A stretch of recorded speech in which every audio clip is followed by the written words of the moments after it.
I'm going to follow on from Joe's presentation to talk about the topic of mental well-being and social connection at work. Joe gave you a very good outline about what the mental wealth idea is about. I'm going to tunnel down and give you some details on what it means for issues at work and in the labour market. Can I give a little apology up front? I've only got 10 minutes and I prepared a presentation that's going to take about 40. So I'm going to cut it down to 10 minutes. So I'm going to skip through a lot of slides. We can come back to them later. So what I want to quickly cover is where am I coming from? What are we finding? And how can we help improve things? So just quickly, where am I coming from? I'm the labour market guy, right? Joe's from the Brain and Mind Centre. Joe and Ian came over and saw me a couple of years ago and they said, we've got this really interesting idea. Mental health is a really important issue, but we're not giving enough attention to building psychological strength on a collective basis. And I thought that's a really nice, simple idea. And they came to me as the labour market guy because workplaces are an important site where things are either strengthened or undermined. And what I want to share with you tonight are some of the really big facts that I think are worth reflecting on.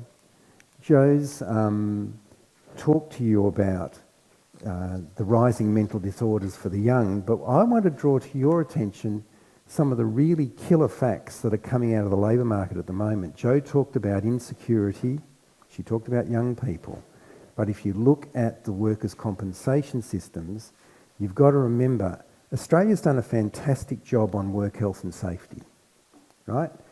More per capita, fewer people are being killed and injured at work today than ever. It's a huge success story that we don't talk about, except for mental disorders. And this is data from the New South Wales Treasury managed funds. And just look at the scale of that growth. That's total days off work from 2010 to 2021, basically coming virtually from nowhere to up to now 300,000 days a year. That's teachers and nurses.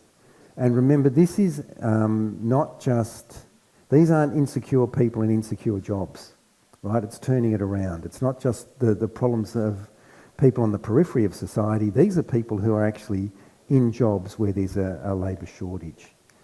And this was confirmed also in the recent Royal Commission released on suicides in the armed forces and in DV8. Armed forces, except for the natural hazard of the job, they're one of the most secure jobs you could have. Look at medical separations, very similar period of time, right? From 2003 to 2010, around 600 a year. That's now up to 1,800 a year. Astronomical growth, and most of that growth is in mental health. The bottom three colours are mental health related. So in 2017, mental health related departures were 55% of the armed forces. They're now 75%.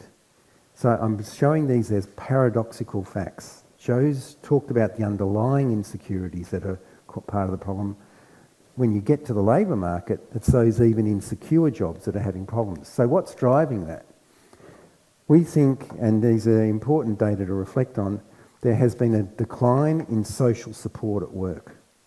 It's very hard to get data on social support at work, but the Bureau of Statistics collects really interesting information. I'll just see, is there a little point? Oh, good.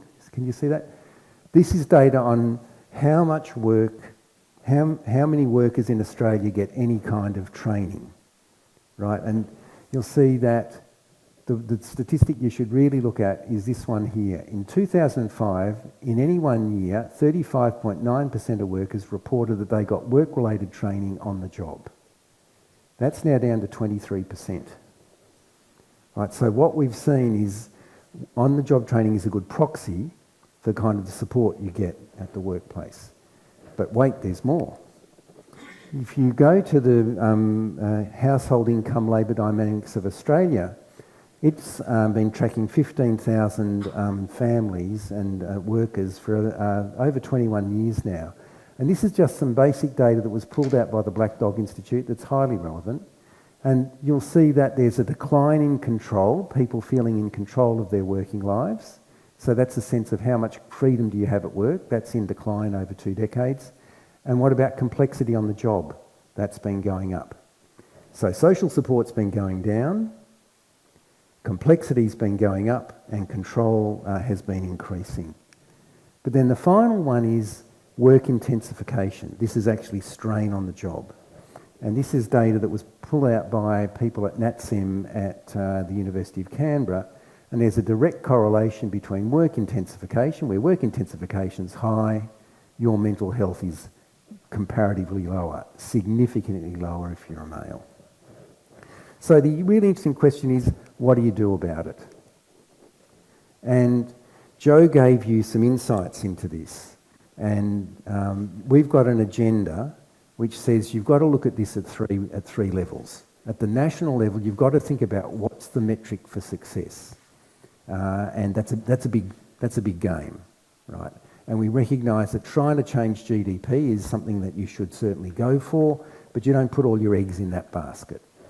We also think that you've got to think about getting practical tools that people can use day in, day out to track the kind of problems that I've identified in those earlier slides. And I'll go into that in a minute. And then the third part of our research program is working with people at pivotal points in the labour market who can, by changing their practice, have knock-on effects for changing other people's practice. And one of the groups we're working with there is the workers' compensation systems, particularly iCare in New South Wales. They are at the intersection of the labour market, the health system and insurance. And if you can get a change there, that can have knock-on effects into other parts of the economy. So let me just give you, I can elaborate on all of these. Remember, I've only got 10 minutes. So I was just going to give you one worked example of what we've been doing with industry funds management. That's the peak organisation for industry super schemes in this country. And you may or may not know, but Australia's superannuation system is one of the biggest sources of savings in the world. And because of this, they have huge amounts of money to invest, and they are no longer just little minority shareholders. They are often owning assets in their own right. And they're not speculative investors. When they invest for 20 to 30 years. So they've got a problem. They recognise these are issues. How do you maintain it, what they're calling a socially sustainable workplace? And they've approached us, and we're working with them to try and clarify how do you generate a socially sustainable workplace. And they said they wanted metrics. And we said, well, hold on a minute. As typical academics, we said, maybe it's not that straightforward. You just don't dive straight into metrics. And they've been a delight to work with. They're perfect partners. And we said, if you want to really get clarity about getting a sustainable workplace, you've got to have an understanding of who's responsible for managing it. And that's actually quite difficult, because when you look at the assets that the super funds own, there are 6 different levels of management. And the way in which our accountability systems are structured, it's often hard to identify who within it is responsible for what. So the first thing you've got to do is clarify who's got to be accountable. You've then got to be asked, what are they accountable for? And this is where they own some ports, for example. But if you want to understand what's going on in a port, so they will own that part of the overall value chain ecosystem. But what goes on in a port is shaped by the shipping lines, the exporters and importers owning the cargo, those who own the container parks, transport operators and stevedores. So that's the second thing. You don't just have to know who and how, you don't have to get better coordination with management. You've got to have clarity about what it is you're tracking. And then you can elaborate on the data items. Now, I do apologise. I do realise that's a user-hostile PowerPoint, but it's just letting you know that this is the level of detail we're getting down to. So if you want to have a sustainable workplace, we've started to identify the data items that you need to track. And this isn't just relevant to the industry super funds. We're also working with the Queensland Nurses Union. They also have a very difficult issue in socially sustainable workplaces, and this is where the projects are helping each other, clarifying the data items that you could go through. So how are we to conclude? Basically, as a research program, we are, as academics, not your typical academics. Joe and I have both worked outside the normal mainstream. For us, policy is a domain that needs its own research. You just don't go away and figure out what the problem is. Academics are really good at figuring out what the problem is. Figuring out what to do about it is another example of another problem in itself. And we spend a lot of our time researching the options. And so I've given you a little case study of what we're doing with the super funds and the Queensland Nurses Union. That's part of this research program. Understanding the problem, but also identifying ways forward. But I did want to finish with a note that we are also realistic. You can research a really good solution, but often people don't want to follow it. So as academics, we unpack critical paradoxes, which is what academics do, and we get quite excited by that. So even if no one implements any of ideas, we've introduced some interesting ideas along the way. So thanks for giving me the time, and I can elaborate on any of this in your questions.